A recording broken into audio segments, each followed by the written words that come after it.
Dans cet évangile, le Seigneur aborde un lien très étonnant, le lien entre l'argent et notre cœur. Là où est ton trésor, là aussi sera ton cœur. Et c'est une vraie question. Comment se fait-il que l'argent peut avoir un tel pouvoir qu'il va jusqu'à s'emparer de notre propre cœur? C'est étonnant parce que l'argent, on peut acheter beaucoup de choses, mais la seule chose qu'on ne peut pas acheter, c'est l'amour.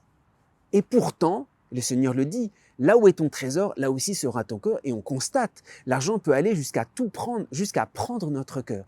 D'où vient ce pouvoir si étonnant de l'argent? Alors c'est vrai, il faut constater, l'argent fait écho à quelque chose de très fondamental dans le développement de notre personnalité, j'allais dire qui est même plus fondamental que notre cœur.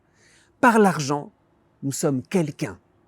Sans argent, nous dépendons. C'est pour ça qu'il y a quelque chose qui rejoint notre cœur. On est quelqu'un, on commence à pouvoir attirer l'amour sur nous. Par l'argent, nous valons quelque chose. Par l'argent, nous sommes en sécurité. Alors, c'est évident, tout ça c'est à la surface, mais c'est tellement fort. Être quelqu'un, valoir quelque chose, être en sécurité, c'est comme si c'est tellement fort que ça pouvait s'emparer de notre cœur. Et c'est vrai, par l'argent, c'est comme si toute la communauté humaine est mobilisée pour nous. L'argent, c'est un signe que la communauté est d'accord en échange de tels billets, que ce soit celui ou celle qui vend des jus, de la glace ou le banquier, il y a une espèce de consensus. Si le Seigneur parle de ça, de cette force de l'argent sur notre cœur, c'est qu'en fait, il veut nous préparer, il veut nous révéler. Le royaume des cieux a une force beaucoup plus fondamentale sur notre cœur. Pourquoi? Parce que l'argent, c'est l'engagement des hommes. Le royaume des cieux, c'est Dieu lui-même qui s'engage. Et c'est pour ça que le royaume des cieux apporte une sécurité absolue. C'est là où il ne peut pas y avoir de voleurs ni de mythes. Dieu s'est engagé jusqu'au bout. Alors en fait, l'argent, c'est l'engagement très fort des hommes, de l'ensemble des hommes.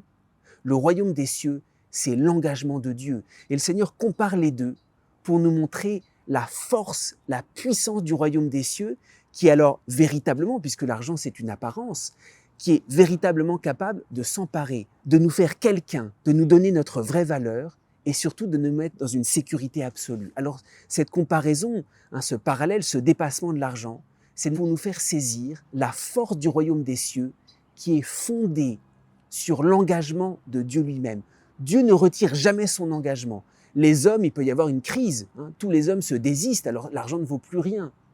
La profondeur de l'argent, c'est que Dieu s'est engagé de façon définitive et il met mon cœur dans une sécurité absolue.